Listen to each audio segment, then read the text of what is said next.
Donc c'est un processus de vitrification ovocytaire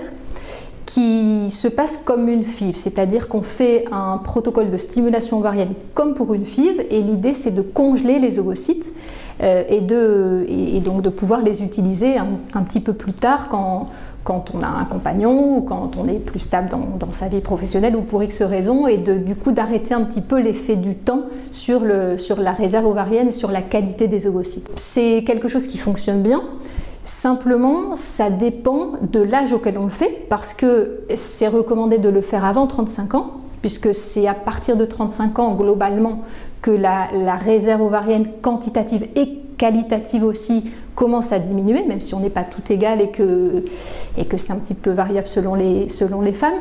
Mais c'est vrai que comme on peut bien évaluer la réserve ovarienne quantitative par un dosage d'AMH, l'hormone antimullérienne, ou en faisant une échographie, en regardant le nombre de follicules qu'il y a sur les ovaires, ça nous donne une bonne idée de la réserve ovarienne quantitative. Et donc,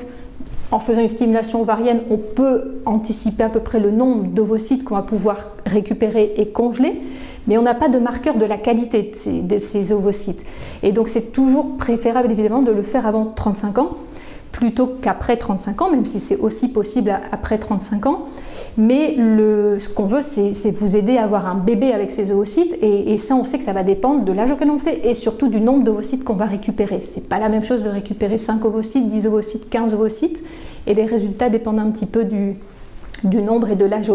auquel on le fait. Donc, pour donner un ordre d'idée, on sait que si on fait ce processus de préservation de la fertilité avant 35 ans et qu'on arrive à récupérer une dizaine d'ovocytes matures qu'on peut congeler, ça va nous donner à peu près des chances d'avoir un bébé, une fois qu'on voudra les utiliser, de 50%. Ce qui est pas 100%, mais ce qui est quand même assez bien. Mais si on le fait après 35 ans, par contre, ces chances diminuent de moitié. On n'est plus qu'à 25% de chances d'avoir un bébé avec une dizaine d'ovocytes. Donc c'est vrai que c'est très important de pouvoir essayer de le faire dans les meilleures conditions possibles pour optimiser les chances de grossesse. Et du coup, comme on a une expérience assez importante de cette technique de préservation de la fertilité IVI, parce qu'on fait ça en routine depuis à peu près 2007, on peut vous donner, en fonction de votre âge, en fonction du nombre d'ovocytes qu'on a récupérés, une estimation des chances d'avoir un bébé en faisant ce traitement.